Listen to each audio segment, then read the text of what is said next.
بسم الله الرحمن الرحيم، والصلاة والسلام على أشرف المرسلين سيدنا محمد وعلى آله وأصحابه أجمعين. عندنا النهاردة فرن متكامل، عاملين كل أنواع المخبوزات بكيلو واحد بس من الدقيق. إيه رأيكم؟ العجينة يعني ولا الغريبة في إيدي، طرية طراوة وجميلة وقلب ريحة البيت روعة في منتهى الجمال. الشتا بقى يحب المعجنات ويحب تدفي بيتك بالخير والبركة. المقادير عايزاكي تحفظيها، تقومي على طول تعمليها. مقادير سهلة وموجودة في كل بيت. عندي كوباية من المية الدافية، وعندي كوباية من اللبن الدافي. عايزة تستخدمي مية بس استخدمي، لبن بس استخدمي، مفيش أي مشكلة. وعندي كوباية صغيرة من الزبادي وكوباية صغيرة من الزيت، الكوباية دي مش كبيرة. وعندي معلقة ونص من الخميرة الجافة. خلاص. عندي معلقة من صغيرة من البيكنج باودر، وعندي نص فنجان من الخل الأبيض، وأربع معالق من السكر. عندنا 4 معالق من السكر العادي الحبيبات بتاعنا. ادي كده المكونات اللي انا حطيتها عشان ادوبها الاول. في حاجة صعبة؟ مفيش اي حاجة صعبة، كلها موجودة في اي بيت. وده دقيق سايب من عند العطار، ده كيلو من الدقيق، دقيق لجميع الاغراض. انا جايباه سايب مخصوص عشان اوريكم ان الموضوع سهل جدا، مش محتاج دقيق غالي ولا اي حاجة من الكلام ده. هبتدي بقى اخلط الدقيق مع السوائل وابتدي الم العجينة الاول. امشي معايا واحدة واحدة كده، مش مهم يكون عندك عجان، ما توقفيش نفسك، اشتغلي ومش هتتعبي معايا في الطريقة اللي انا هقولك عليها دي. الاول تلمي العجينة بايديكي علشان نظبط كمية السوائل مع الدقيق، لان الدقيق بيختلف في ان هو يختلف في كمية السوائل من نوع لنوع. هظبط الاول العجينة ونشوف عايزين سوائل ولا لا. انا بعملش حاجة، انا كده لميتها بس، لقيت السوائل مظبوطة والعجينة زي الفل. بتلزق سنة لانها عجينة طرية، مفيش اي مشكلة.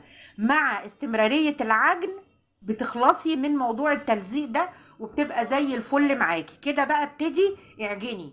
اعجني ازاي؟ مش متواصل 10 دقايق، لا، انتي 3 دقايق وريحي ايدك دقيقة، 3 دقايق وريحي ايدك دقيقة. شايفين انا كده عجنتها نص مرحلة، ابتدت تلم معايا والتلزيقة راحت اهي وابتدت تطرى وتبقى ناعمة وزي الفل. هعجن فيها تاني واوريها لكم. ارتحت شوية وابتديت اعجن تاني. يعني محصلة العجن والوقت كله 10 دقايق بس، مش متواصلين وتجهدي نفسك، لا، الموضوع سهل خالص كده. انا بعجنها بقى عشان اخد النتيجة اللي احنا شايفينها دي، عجينة جميلة وطرية زي الملبن. ببدأ بقى ألمها على بعضها كورة كبيرة كده، أحط تحتها زيت وأدهن وشها بالزيت واسيبها بقى تخمر على مهلها. تسيبيها تخمر على مهلها مش أقل من نص ساعة، ساعة إلا ربع، مفيش مشكلة، ما تزوديش في الوقت. هي هتخمر لأن اللبن دافي والمية دافية اللي احنا كنا شغالين بيهم. خلاص كده هي اختمرت في منتهى الجمال. بديها بقى البوكس المعروف بتاع المعجنات اللي احنا كلنا عارفينه. خلاص. وهبتدي اطلعها من البولة بتاعتي واشتغل فيها على الرخامة، اقطعها واشكلها بالاشكال اللي انتي تحبيها. انا هنا عايزة اعمل 3 انواع من المعجنات، انتي عايزة تعملي 4 انواع، قطعي العجينة 4. انا حبيت اعمل 3 انواع واشكال من المعجنات، فقطعت الكيلو الدقيق عندي 3 كور كبيرة. خلاص ماشي الكلام. التشكيل ده يرجع لك. انا هنا عامله الاشكال الكبيره بتاعه الافران، انت عايزه تعملي اشكال صغيره اعملي اللي انت عايزاه. العجينه دي بتطلع لك اكتر من 70% من انواع المعجنات ممتازه وروعه، عمرها ما تفشل معاكي. عجينه سهله، مقاديرها عمرها ما تجلي منك. الزبادي مع الخل مع كميه الزيت اللي انا قلت عليها هتطلع لك عجينه روعه. هنا عملت ال3 كور الكبار وهبدأ أشكل. أول حاجة عندي السميط. خلاص. هقطع بالكوباية كده عشان كل الأحجام تبقى قد بعضها وتديني شكل حلو وجميل وانتوا بتاكلوها بالهنا والشفا. خلاص. بقطعها كده على مهلي وواحدة واحدة، وبشيل الزيادات ديت، هنشوف هنعمل بيها ايه. بظبط الثلاث كور بحيث ان هما يبقوا قد بعض بالظبط. هعمل ايه بقى؟ تعالوا نشوف هنعمل ايه. ده اول شكل عندي، بعمل كده على شكل حبل طويل كده رفيع، ده السميد طبعا، وبعدين بضمه واقفله على شكل دايرة كده، السميد اللي كلنا عارفينه بتاع الفرن. خلاص. وبرضو بعمل حتة كده مستطيلة كده، اعملها على شكل زائد جوه السميطة. هتاكلوا سميط يعني، مش اي حاجة، حاجة روعة والله. هتشوفوا هتطلع معاكم بإذن الله في منتهى الجمال. ده اول شكل هنعمله، وهقفل بجزء تاني زي اللي انا عملته ده كده. تمام، مفيش اي حاجة صعبة في اللي انا بعمله ده. هتقفي تشكليه زي ما انت عايزة، الاشكال اللي انت عايزاها. خلاص كده. هشيله واحطه في الصاج بتاعي، ويبقى كده عندنا اول شكل من الاشكال اللي احنا قلنا عليها كده. تمام. خلصت الكمية معايا، بس شوية لبن بدهن السميط عشان يبقى لونه جميل بعد ما يستوي. حلو الكلام. لبن جميل، وما تكلفيش نفسك ولا بيض ولا اي حاجة.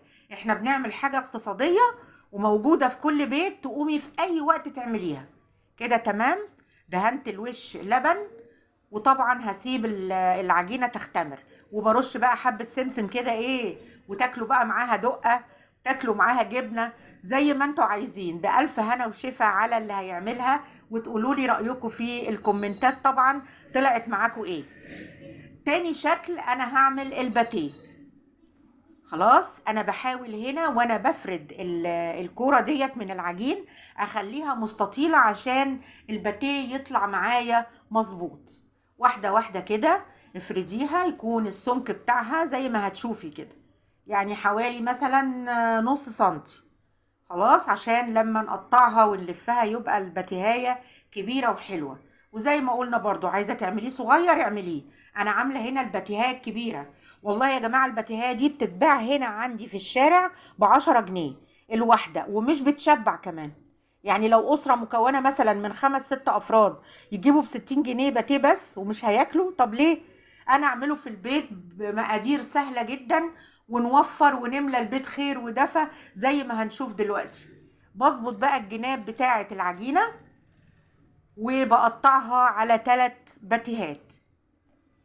بس قبل ما بنقطعها بقى عايزينها مورقة، ما ننساش ان ده باتيه، هنورق الباتيه كمان. عندي هنا زبدة، دايما بخليها عندي في البيت زبدة من اللي هي زبدة الحلويات.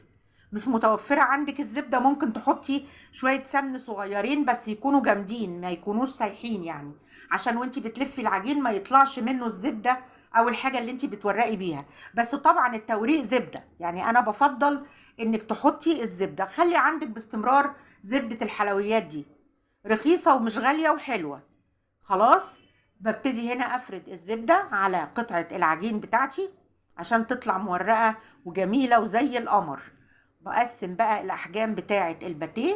انا مش هحشيه، يعني انا ما حشيتوش هنا في الوصفة هنا. عايزة تحشيه جبنة احشيه، تحشيه شوكولاتة، تحشيه مربى، اللي انت عايزاه.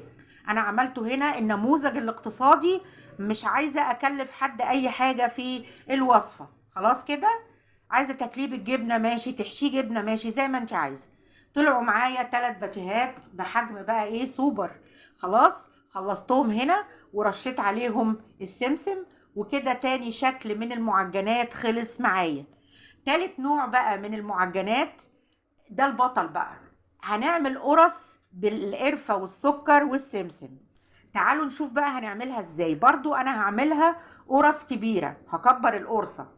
برضو انت عايزة تعمليها صغيرة براحتك خالص، التشكيل ده يرجع لك انت. خلاص.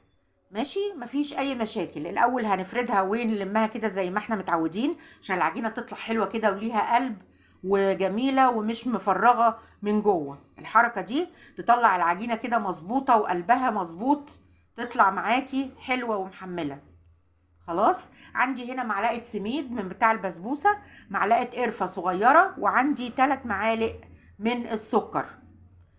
بفرد بقى القرصة عندي هنا عشان ابتدي احشيها سكر. هنا بالحشوة اللي موجودة عندنا القرفة والسكر بتبقى جميلة، والله بيبقى طعمها جميل جدا.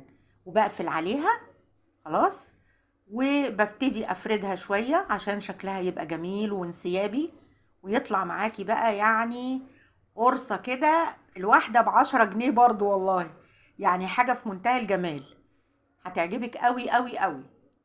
خلاص كده فردت القرصة، والخطوة الجاية بنحطها بقى نغطسها في السمسم. وشها بقى عايزاه كله سمسم. بسم الله ما شاء الله، اللهم بارك، حاجة روعة. خلاص كده خلصنا الأشكال بتاعتنا. هنسيبها بقى تختمر كويس جدا وتخمر ويتضاعف حجمها عشان يطلع عندي معجنات مظبوطة.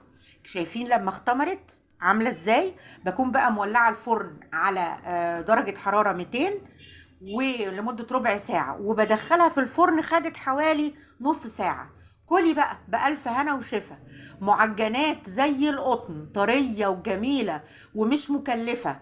هتدعيلي بظهر الغيب لو عملتي الطريقة دي. يلا بقى اكتبولي في الكومنتات، ولايك وشير وسبسكرايب لبيت ماما بطة. وتحياتي ليكم كلكم، والسلام عليكم ورحمة الله.